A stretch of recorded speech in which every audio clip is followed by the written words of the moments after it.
descubrí que mi esposo tenía otra familia. Y la mantenía con dinero que salía de mi cuenta. Siempre pensé que el amor verdadero era como una casa bien construida, con cimientos sólidos, paredes que resisten tormentas y ventanas que dejan entrar la luz. Mi esposo, Darío, era ese hogar. Un hombre que parecía diseñado para ser el modelo de esposo y padre. Atento, trabajador, cariñoso.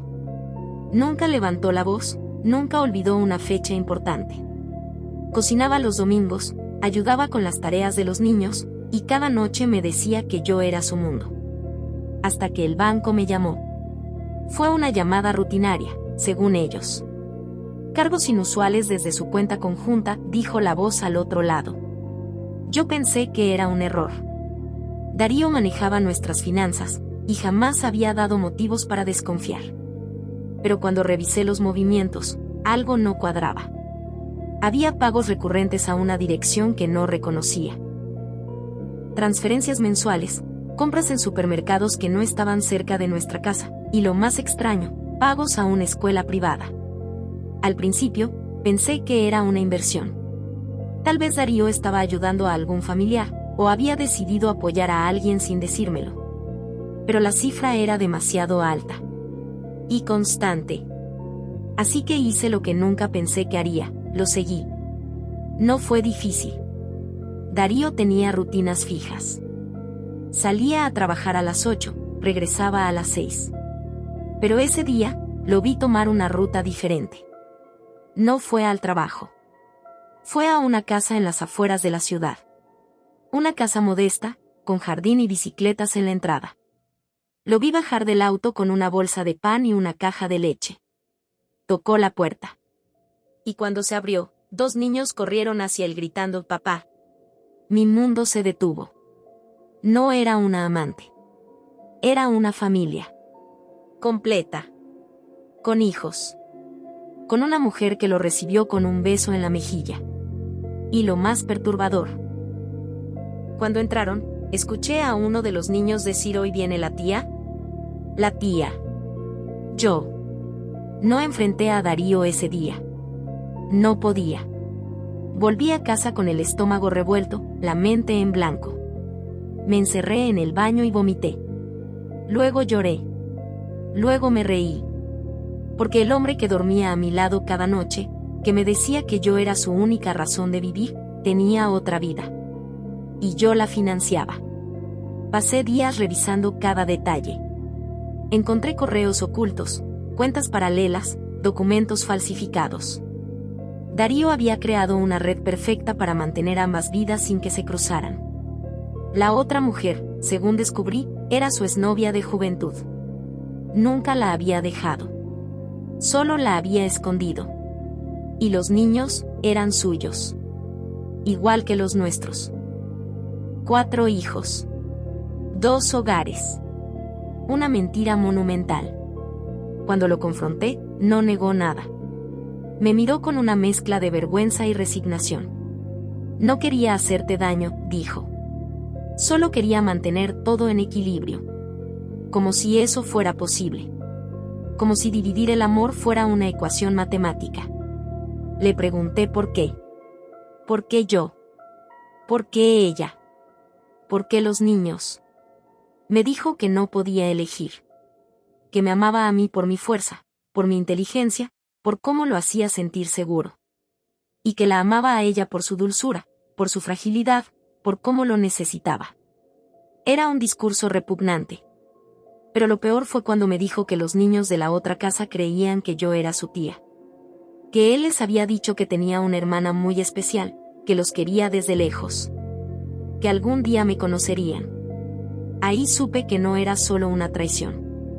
Era una manipulación emocional de proporciones épicas. Intenté hablar con la otra mujer. Me presenté en su casa como una amiga de Darío. Ella me recibió con amabilidad. Me ofreció café. Me habló de cómo Darío era un hombre maravilloso, cómo había sacrificado tanto por ellos. Me mostró fotos. Me habló de los cumpleaños, de las navidades, de los momentos en familia. Y cuando le pregunté si sabía que Darío estaba casado, su rostro cambió.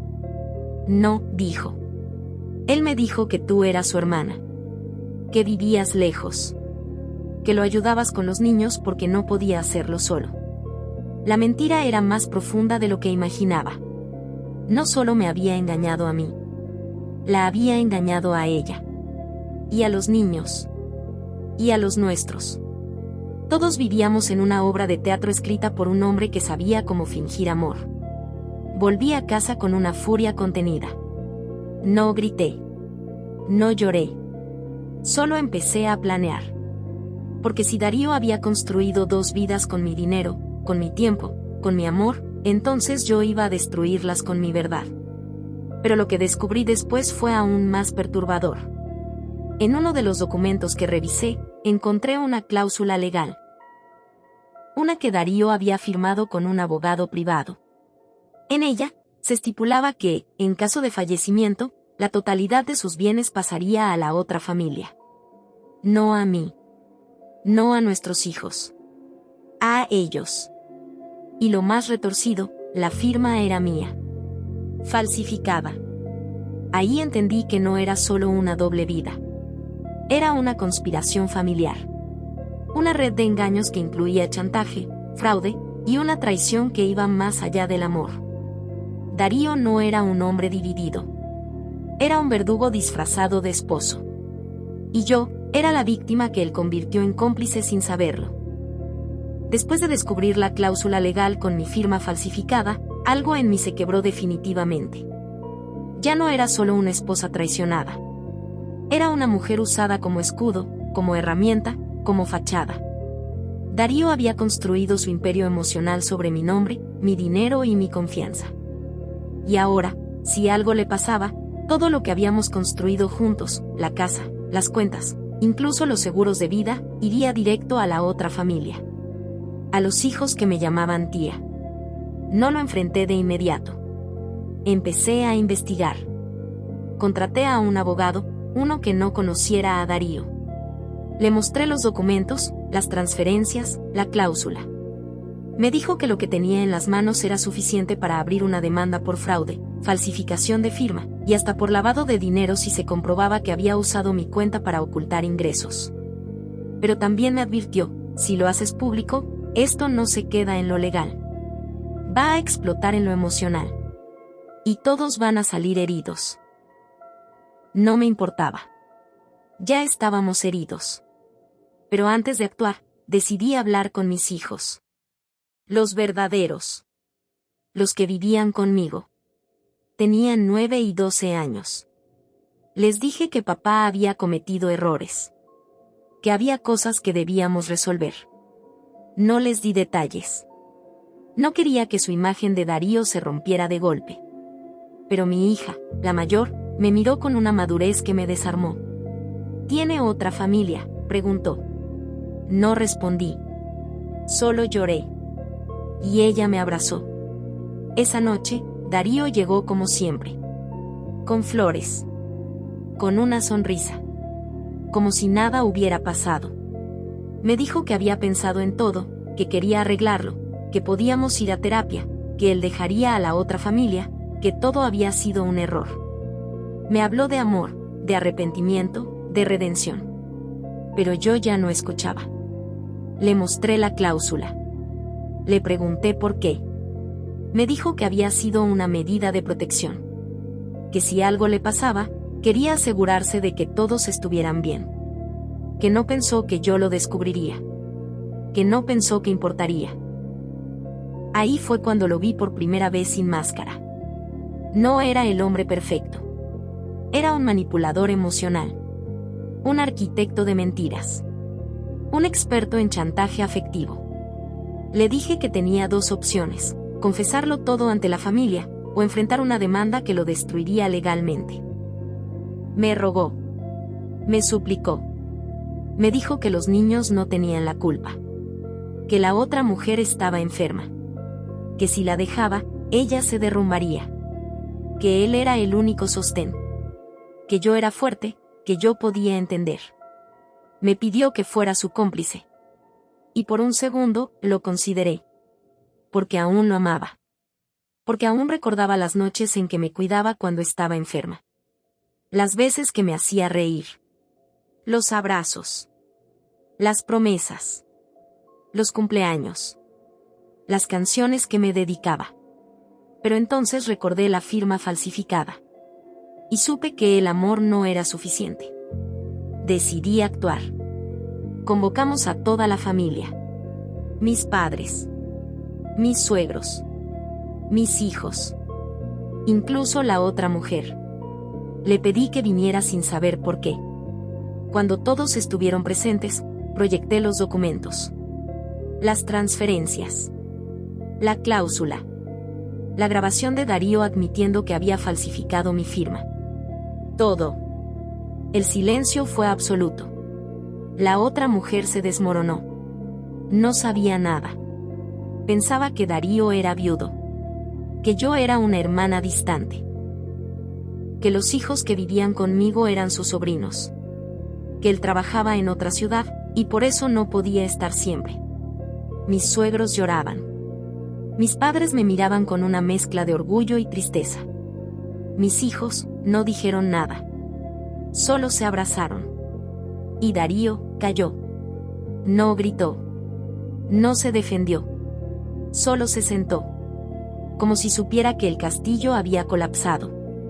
La otra mujer se fue. No volvió a responder llamadas. Los hijos de esa casa fueron retirados de la escuela privada. El abogado inició el proceso legal. Y yo me convertí en la mujer que destruyó al hombre perfecto. Pero no fue fácil. La prensa se enteró.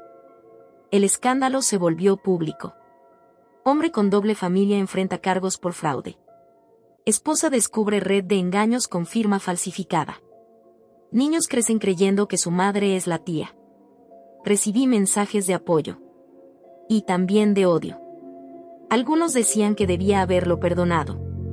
Que los niños no tenían la culpa. Que el amor merecía una segunda oportunidad.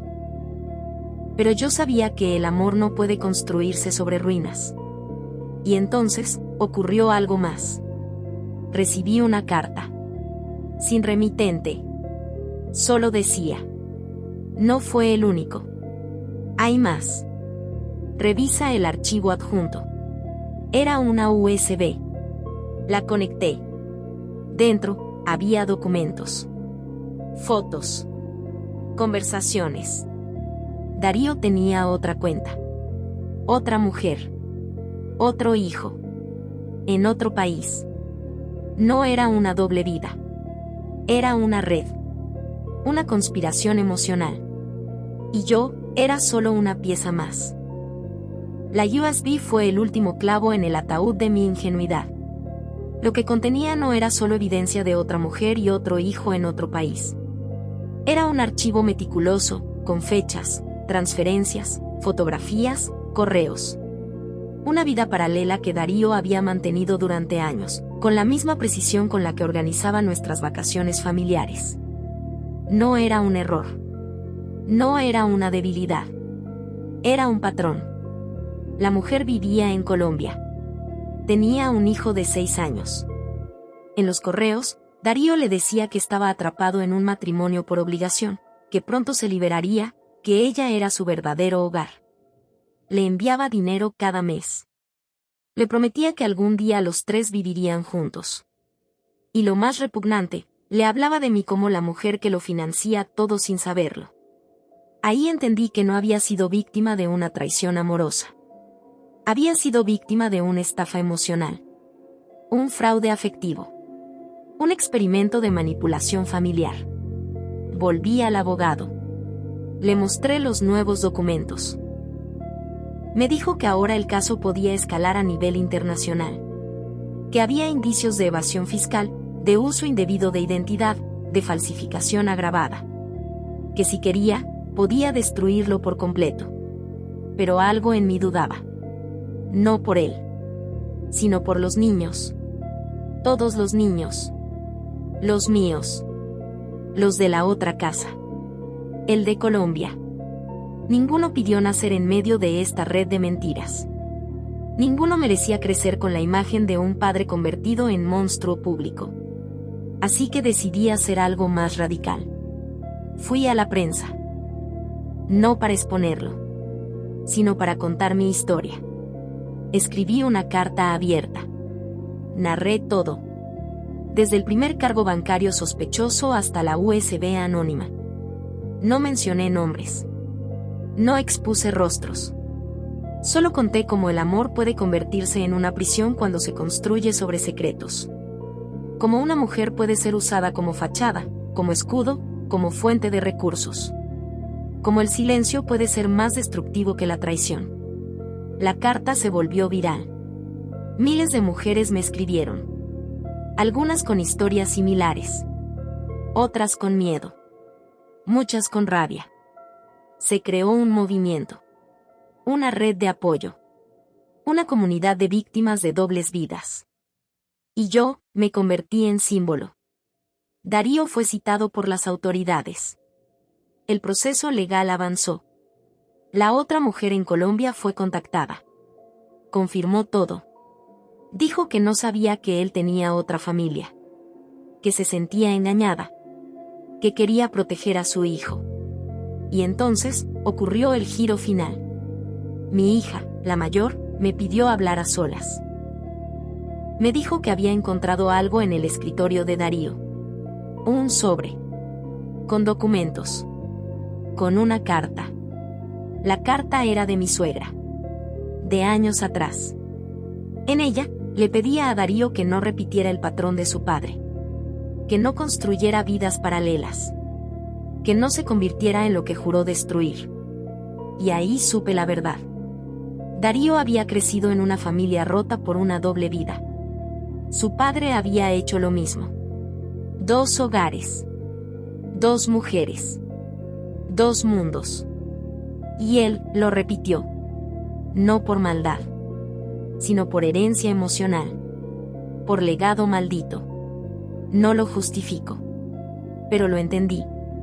Y entonces, tomé la última decisión. Renuncié a la demanda. No por él, sino por mí. Porque entendí que destruirlo legalmente no me devolvería lo perdido. No me sanaría. No me liberaría. Lo que necesitaba no era justicia legal. Era justicia emocional. Vendí la casa. Me mudé con mis hijos a otra ciudad. Cambié de nombre en redes. Cerré cuentas. Empecé de cero. Darío perdió todo. Las mujeres. Los hijos. El respeto. La reputación. Vive solo. En un departamento pequeño. Sin acceso a sus cuentas. Sin poder ver a ninguno de sus hijos. Y yo, elegí la soledad escogida. No porque no merezca amor. Sino porque ahora sé que el amor verdadero no se construye con promesas. Se construye con verdad. Y esa, nunca estuvo en nuestra casa.